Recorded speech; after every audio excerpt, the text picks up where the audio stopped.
Gentlemen, our judges are going to join us on stage.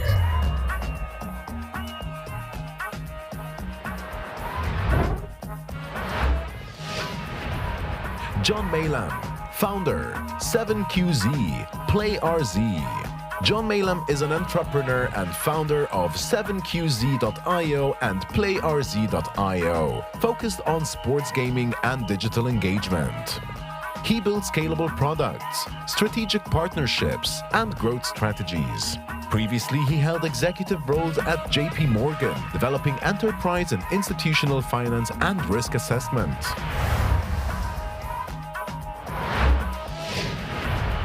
Moshe Adir, founder, Vegas Kings. Moshe Adir is founder of Vegas Kings, the iGaming industry's oldest operating creative agency. For 28 years, he has delivered high-conversion solutions for casinos, sportsbooks, and gambling websites to over 100 regulated operators worldwide, and founded, invested in, and mentored startups across multiple industries.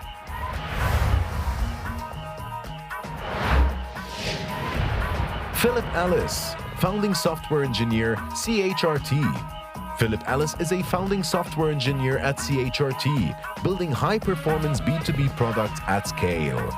He has shipped experiences serving millions, focused on UX, architecture, performance, and retention. Previously at InRange Golf, he designed data-driven engagement system driving repeat usage and long-term value.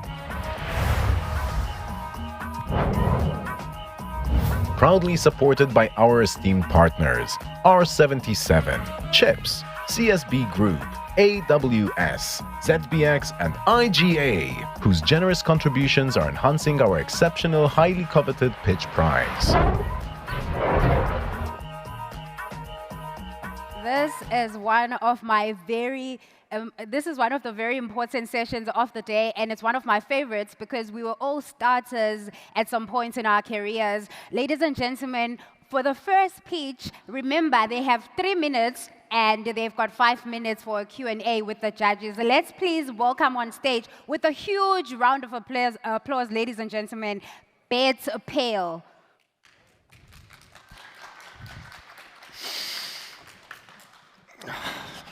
Okay, let's see. Wow. Okay.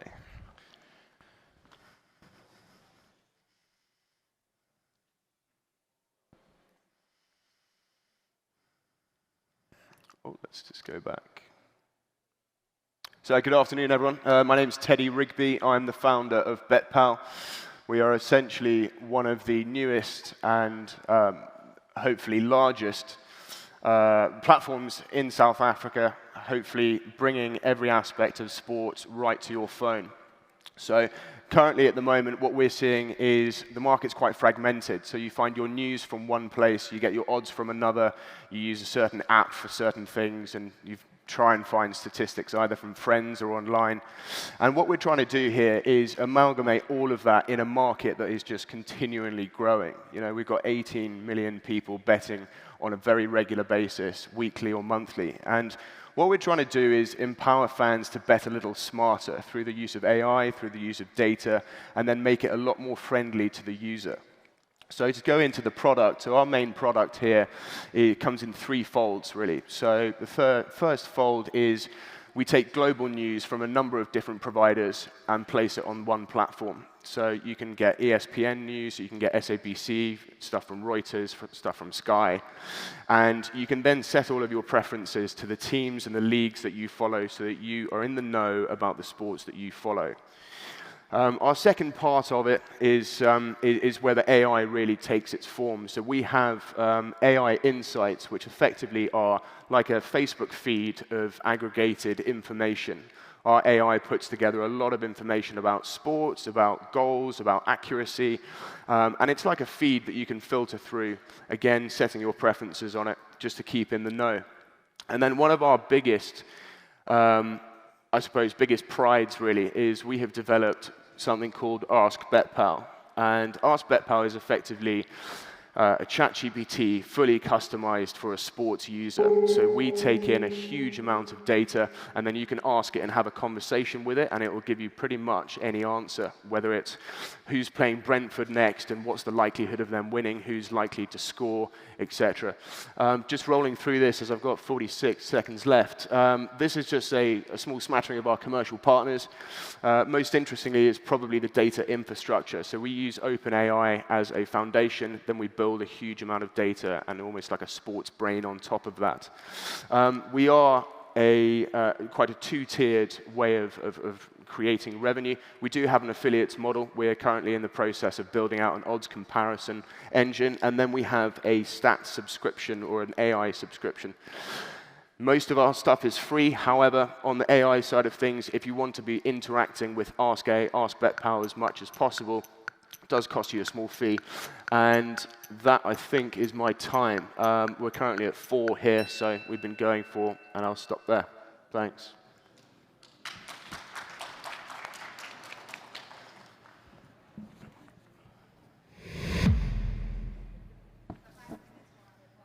Ask questions have started. Teddy, thanks for that presentation. It was awesome.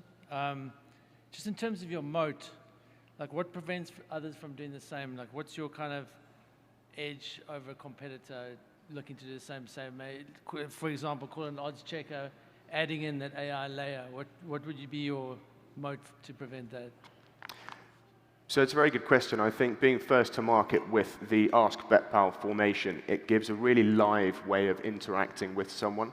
So there are aggregators out there that give tips, can give odds, and can give you all of the information you may need. But if you have a specific question, you want to have a chat with it, you want to beat your mate in a conversation, BetPal is where you can find it. So it's not only strictly to do with betting. There's, I suppose, a larger component there, which is all of our aggregated data is at the freedom of your own creativity. Got it, thanks. Teddy, you're a UK-based company targeting the South African market. Can you walk me through your go-to-market strategy? How are you acquiring South African users? Sure, very good question. So although we're a UK-based company, I am South African. Accent doesn't say so.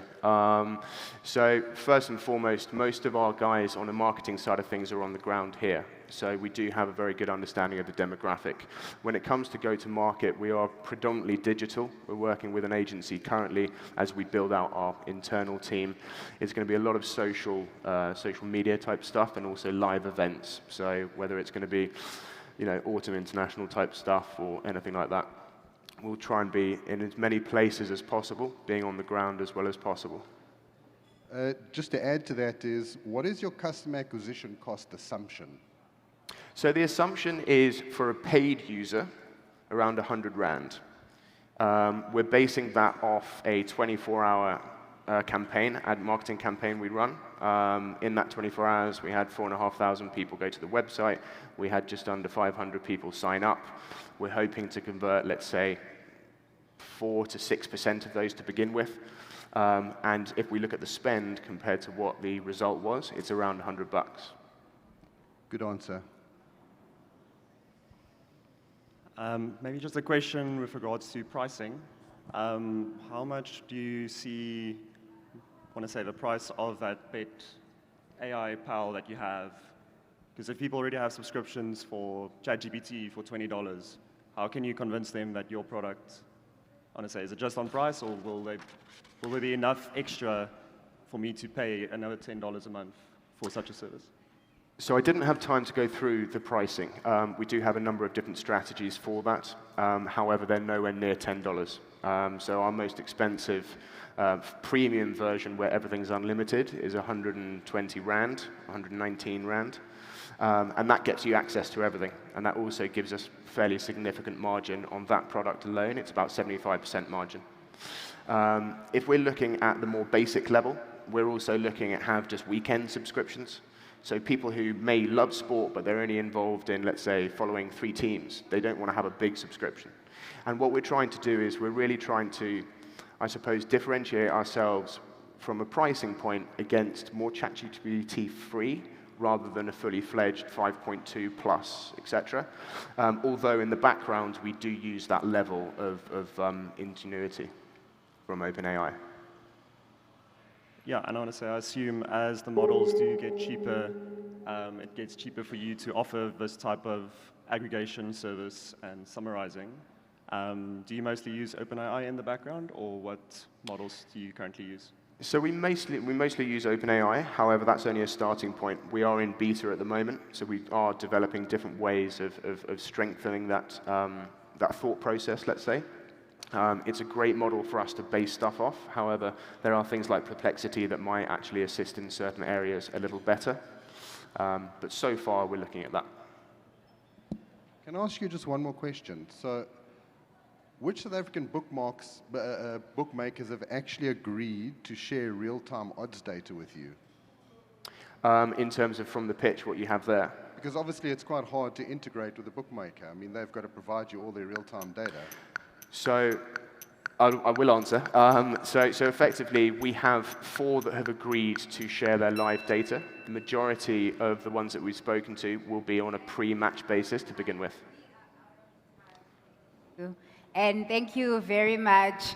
Ladies and gentlemen, can I please ask, I was a prefect from primary school from the age of 6. Can I please ask that we network after the event? Because when you are pitching, I've done pitches before, you also scan the room to see who's paying attention. And when people are paying attention to you, then you become more confident to do what you are doing, because we are also here to support startups as well, ladies and gentlemen. Can I please ask on stage that Bet Mitch comes to the stage, and can we please give them a huge round of applause?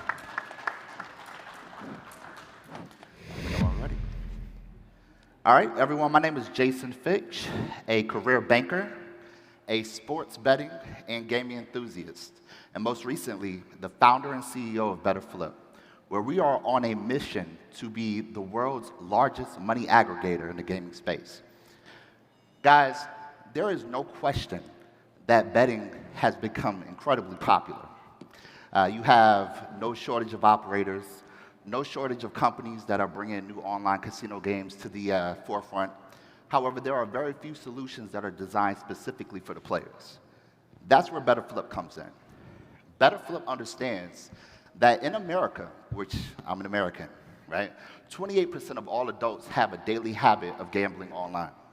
25% of those gamblers have missed payments due to the fact that they gamble online on a daily basis. And 58% have intentionally taken a break or needed to go ahead and take a break from gambling. So what we've done is we've created the Players Bank. And the Players Bank, which is designed to be able to help those players manage their funds in addition to their spend. How have we done that? We've built it on 3 foundational principles: community, clarity, and control. Community, because we created a social network. Clarity, so that consumers can see exactly what they're doing online through a unified dashboard where we connect their crypto exchange, their brokerage accounts, their online sports betting accounts, as well as their financial institution. And then control, so that they can have practical guardrails so that they can go ahead and pay attention to their spend on and off of the app. Our gamified financial ecosystem is pretty straightforward. We have a dopamine-aware UX design because we understand that players, they want to play. So our banking platform is designed and centered and powered by our Golden Mindset AI. The Golden Mindset AI actually takes all of the information on the platform itself, and it actually creates a financial wellness score for the player itself. That financial wellness score is how we gamify the experience for the user. How do we gamify the experience for the user? We do that by rewarding the user for financial behavioral patterns with reward coins. Those reward coins, they can acquire a few different ways. So when they hit their Golden Mindset target or their financial wellness score, we'll go ahead and provide them with an actual coin to be able to continue to join in some of the games that we have on our platform. We do have a premium subscription model that a user can pay $14.95 a month, where we'll reward coins to that user. In addition to that, We also have microtransactions where users can go ahead and purchase a certain amount of coins to be able to enter certain games. All of the games that users have the ability to enter, we have to have a financial wellness score in order to be able to enter into that game. That time? And next will be Q&A from the judges. All right, let's talk. Jason, thanks for that. Good, responsible gaming play you got going there. Just in terms of your MVP as it stands today, Yeah. what are the current engagement metrics, if you have them, and kind of give us a feel for where we're at? Yeah, so we are a startup. So we are actually launching our MVP in the US market within the next 90 days. We spent the last year and a half building an architectural design that will allow us to be able to launch in the US and then to be able to easily launch in additional markets to include the EU and Africa and Latin America. Got it, thank you. Betterflip sits between a banking app That's right. and a gambling product. It's a banking app with gaming rewards to be able to encourage the behavioral patterns of the actual user itself. So like regarding licensing on a regulatory roadmap, what are your considerations around that? Yeah. So as I mentioned to you, I'm a career banker. That is one of the foundational principles we built this on, is the ability to kind of navigate that world. So from a gaming standpoint, we don't have to worry about the licensing from a gaming regulatory standpoint. But from a banking licensing, we leverage the sponsorship bank model, right? So in the US, we'll have a sponsor bank. In the EU, we'll have IBANs. And then in Africa, very similar to both of those markets. How easy did you find it to integrate users' crypto wallets, like you mentioned, or bank accounts? I was just wondering. So not hard at all, right? Everything's API driven. Now for us, long term, we'd like to have our own crypto exchange to be able to add to the platform. But today, there are partners out there that we have already negotiated relationships with to be able to have them integrate their crypto exchange directly on the platform. Again, they don't have the ability to purchase stocks or crypto directly from our platform. What it does is it gives them the insight to be able to see exactly what their wallets or the different wallets hold, right? So to give you an example, if I have 500,000 Rand in my sports book and I have 100,000 invested in the crypto exchange, and then I have $50,000 in my brokerage account and I only have $5,000 in my bank account, our AI is able to go ahead and analyze that information and say, hey, listen, there's a better way to be able to kind of diversify these funds and to be able to have that relationship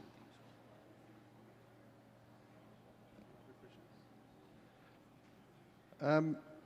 Your distribution model. Yes. So effectively, you white label as your primary channel directly into the operators. I'm going to ask you to repeat that, sorry. So let me try to reframe it. So are you direct to consumer, or do you see an operator white label as your primary distribution method? Yeah, so we want to go ahead and have both a B2C model and a B2B model. The B2C model is our initial launch. But we understand as we go into different markets, especially as we expand globally, that the B2B model is really probably going to be our primary focus. And the reason for that is because if you have a sports book or you have an online casino game, we can easily plug directly into that and say, hey, now we also give you a banking component to what you're doing. Look, I sat through all these panels today. The conversations are around regulatory concerns. It's around players' health. It's around players' safety to make sure that players can be a part of this industry for a long time and not go bankrupt. Our service and our system is designed to be able to give that exact opportunity to these sports books. There's just one thing you said which I really liked. First of all, you said, Betterflip being a financial wellness app. Yes. I really like that sort of saying, and I like the way it actually really describes what the application is and does. You did mention something about the golden mindset score. Yes. Is that like a vanity metric, or how does that underpin well, what it I actually think means? anytime we give somebody a score, it's a vanity metric, to your point, right? But it's actually a score that's based in real data. So our AI analyzes risk behavioral patterns. It analyzes the user's savings rate versus their spend. It also analyzes any type of binge betting that they have on our sports books because we can see the rapidness of the deposits onto their accounts. Thank you. Okay. So yeah, it's not totally related, but honestly, it almost reminded me a little bit of the Robinhood app in the US. Yeah, so it's interesting that you leverage the Robinhood piece because we look at Robinhood as a disruptor. We want to be very similar to that, where we want to go after the younger users and be able to meet them exactly where they are. We understand that this generation, Gen Z, they don't bank like our parents used to. So we want to provide them a solution that meets them exactly where they are, where they can have a banking experience that is also gamified and very similar to the things that they're used to online. All right? Thank you. Ladies and gentlemen, that was a better flip. And for one last pitch, can we please welcome on stage Bet Match? Please give him a huge round of applause as he comes onto the stage. I was going to start this presentation. Oh, sorry, you want to play music? I was going to start this presentation, guys, with screenshots of emails, WhatsApps, SMSs, and most importantly, legal letters and threats that I've been receiving over the last year on this endeavor. But perhaps not the forum, it's a bit close to home. But it legitimizes and builds the case of what we're doing. You've all heard the saying, the house always wins. This is the first time on the African continent that it doesn't. We're the only company that makes money when the customer wins. Enter betting exchanges. Woo! Drum roll.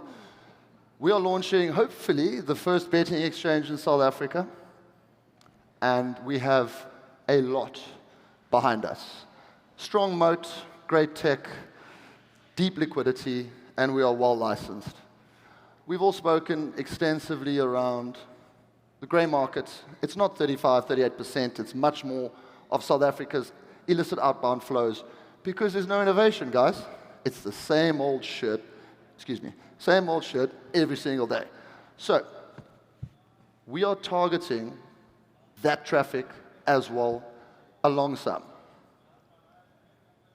I'm not going to get into too much detail how an exchange works. It's peer-to-peer. There's no house, there's no traded edge.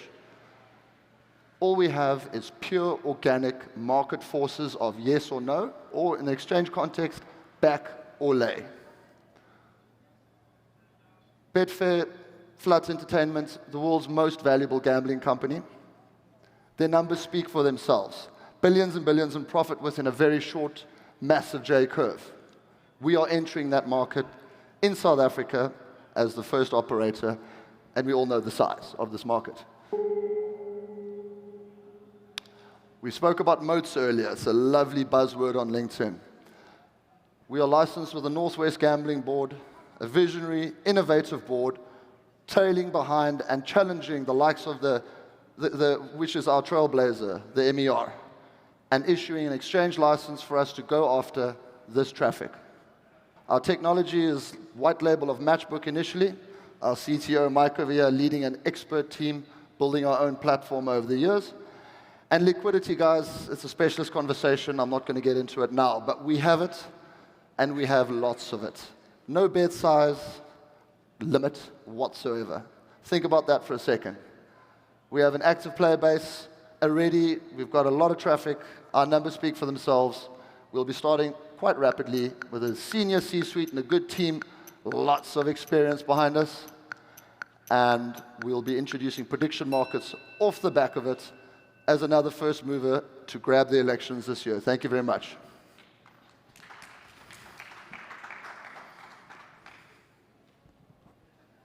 So, Nick, thanks. I like first to market in South Africa with this. Big tick there. License is a great moat, as you alluded to. I guess liquidity is inevitably, with all betting exchanges, is the biggest challenge. That's nothing new. Is there a way that you can speak about how you plan to overcome that challenge, or can you elaborate on that a little bit? Threefold strategy. Number one, 7 global leading market makers. They will fill their boots with anything we can produce. But then which begs the question, how do you do it? And I'm not going to tell you guys how, because that's some very powerful IP, but I will mention words like reserve bank exemptions. We'll mention things like crypto corridors, asset swap licenses, et cetera, et cetera.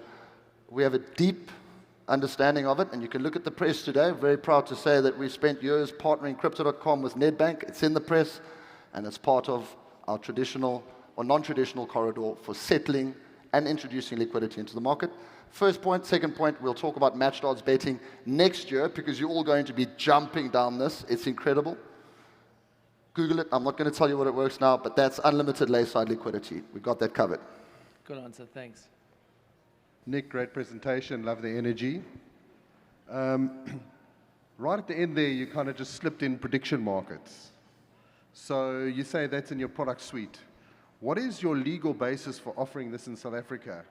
And have you sought a formal regulatory opinion for your license? Great question. I'd like to say this to the regulators in the room.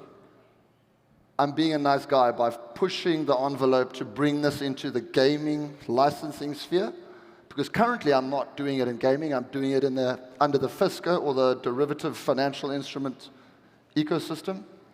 And when we go with platform testing and LOCs from traditional game test labs, and we can tax and pay in the provinces, I've got extensive legal opinions from big names, senior counsels, on how to retrofit the underlying and establish the contracts in the go-to-market. Good answer. Maybe just a question on, what was I say, again, prediction markets, but just concerning the take rate. Kalshi and Polymarket hover around 1%-ish, and they have their own little tricks to help encourage liquidity.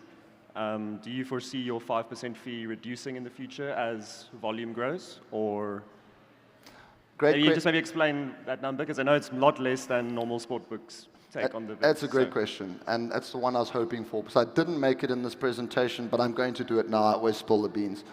Go look at oddschecker.com, go ChatGPT it. Exchange betting has circa 18% blended pricing than traditional retail odds bookmakers, and the winner is happy to pay 5% of his bet. He's still up, doesn't matter how you look at it. Prediction markets, yes, Kalshi and Poly take 1%. That's big tech in America. We don't play that game. We don't play stupid valuations. We play the game of making money, making our customers money, and sustaining that hamster wheel ecosystem of value. Value, value, value. Now, 5% sounds punchy. Come from a fintech background. Trust me, it is very sustainable and non-negotiable, because it will be the only place that you can get a metered, licensed, and taxed prediction market bet in South Africa.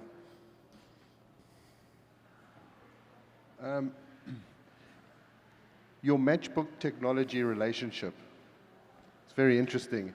Is this a white label license? Is it a rev share or something else? And what happens to your platform if that relationship changes over time? Great question.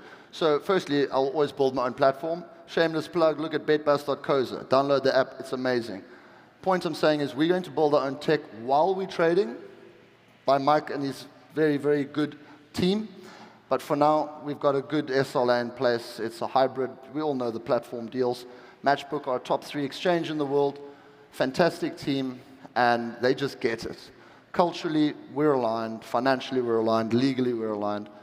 And technologically, go look at matchbook.com, guys. They're phenomenal. Yeah. And we're up against the 500-pound gorilla. They're yellow, and I'm not scared.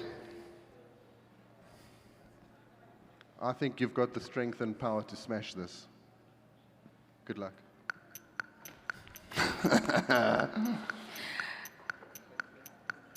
Thank you so much to Mitch.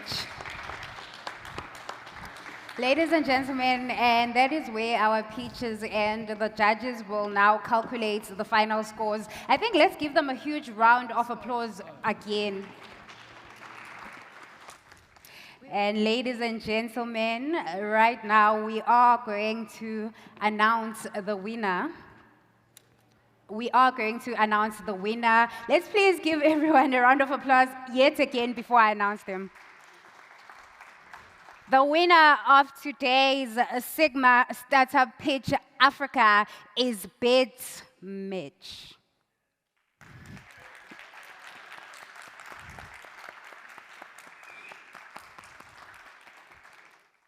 Congratulations. I believe you should have been a journalist. You're so confident when presenting.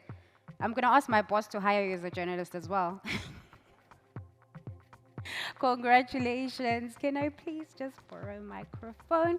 Do you just have a few words to say to the crowd, and then we'll just take the picture? Gracias.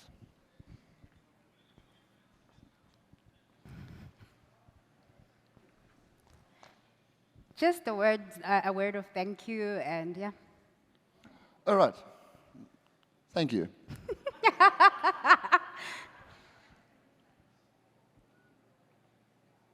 Anything else?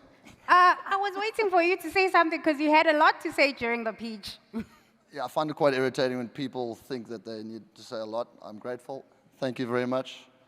It's really cool to be here, and I'm going to make sure that I tag everybody along on this journey, because I tell you what, in Afrikaans they say, dis die grondpad.